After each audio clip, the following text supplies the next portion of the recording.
Hello little minds, you are watching elite lit bytes tutorial. तो आज हम पढ़ने जा रहे हैं विस्तास बुक का second chapter, the tiger king. ये एक सैटिरिकल स्टोरी है, मतलब राइटर ने मजाक के थ्रू एक सीरियस मैसेज दिया है।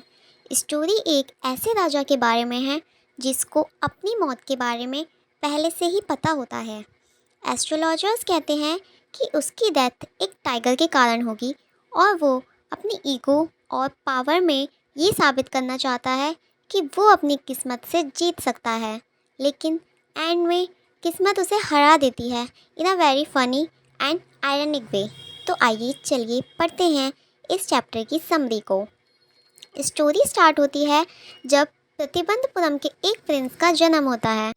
उसके जन्म के टाइम एस्ट्रोलॉजर्स उसका फ्यूचर बताते हैं। एक दिन ये प्रिंस मरेगा और उसकी मौत एक टाइगर के कारण होगी। सब लोग शॉक हो जाते हैं। तभी वो नया बॉर्न प्रिंस, जो अभी बेबी है, अपनी आंखें खोलकर गुल करता है, जैसे कुछ कहना चाह रहा हो। जब एस्ट्रोलॉजर बोलता है कि डेथ टाइगर से होगी, तब बच्चा जैसे बोलता है, लेट टाइगर्स बी अवेयर, यानी टाइगर मुझसे डरें। ये लाइन राइटर ने फ़नी वे में लिखी है, पर यही बात पूरी स्टोरी का बेस बन जाती है। जैसे जैसे प्रिंस बड़ा होता है, वो स्ट्रॉन्ग और बोल्ड रूलर बन जाता है। उसका नाम पड़ता है हिज हाइनेस जंग बहादुर, और लोग उसे द टाइगर किंग कहने लगते हैं। उसे अपनी बर्थ प्रेडिक्शन याद रहती है और वो डिसाइड करता है, मैं सब टाइगर्स मार दूंगा ताकि कोई टाइगर मुझे ना मार सके। वो सोचता है कि अगर उसने सारे टाइगर्स ख़त्म कर दिए तो वो डेथ को हरा देगा। किंग हर दिन टाइगर मारने जंगल जाता है। एक दिन एक टाइगर मारता है और एस्ट्रोलॉजर से पूछता है, अब बताओ क्या मैं मर सकता हूँ? एस्ट्रोलॉजर कहता है, आप सेफ हैं, पर अगर आप 100 टाइगर्स मार लेंगे तो आपकी मौत कभी नहीं होगी। बस अब तो राजा का मिशन बन गया 100 टाइगर्स मारना। उसने अपने राज्य के हर टाइगर को मार दिया। इससे जंगल के टाइगर्स लगभग ख़त्म हो गए। अब उसके राज्य में एक भी टाइगर नहीं बचा। अब राजा के पास कोई टाइगर नहीं था, लेकिन उसने अपना गोल पूरा करना था, 100 टाइगर्स मारने का। तो उसने सोचा, क्यों ना किसी ऐसे राज्य की प्रिंसेस से शादी कर लूँ जहाँ टाइगर मिलते हों। उसने एक ऐसे राज्य की प्रिंसेस से शादी कर ली जहाँ भी बहुत सारे टाइगर्स थे। शादी के बाद जब भी वो वहाँ जाता, अपनी ससुराल के जंगल में टाइगर्स मार देता। धीरे धीरे उसने 99 टाइगर्स मार लिए। अब सिर्फ एक बचा था, 100th टाइगर। अब राजा ने अपने सोल्जर्स को कहा, मुझे 100 टाइगर ढूंढ के लाओ। कई दिन सर्च करने के बाद उन्हें एक बुढ़ा ओल्ड टाइगर मिलता है। राजा खुद जाकर उस पर गन से शूट करता है, लेकिन गोली चूक जाती है। टाइगर सिर्फ बेहोश हो जाता है, मारा नहीं जाता। पर राजा को लगता है कि वो मर गया है और वो खुशी से अपने महल लौट जाता है। बाद में राजा के आदमी जाके देखते हैं कि टाइगर तो जिंदा है।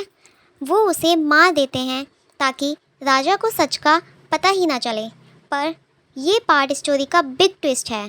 राजा समझता है उसने 100 टाइगर्स मार लिए, लेकिन असल में सिर्फ 99 टाइगर्स ही उसने मारे थे।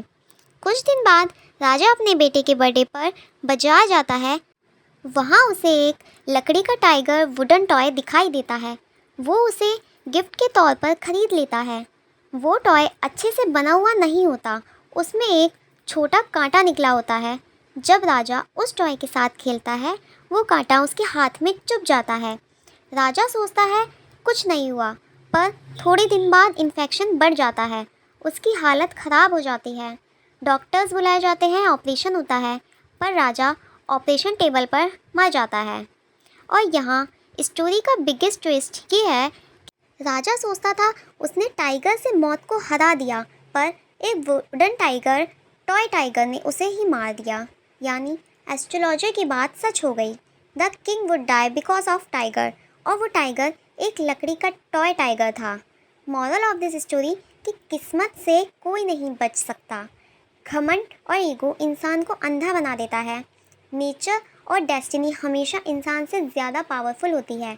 पावर का मिसयूज़ हमेशा इंसान को बर्बाद कर देता है। स्टोरी फनी और आयरनिक दोनों है। राइटर ने ह्यूमर के थ्रू एक सीरियस बात समझाई है।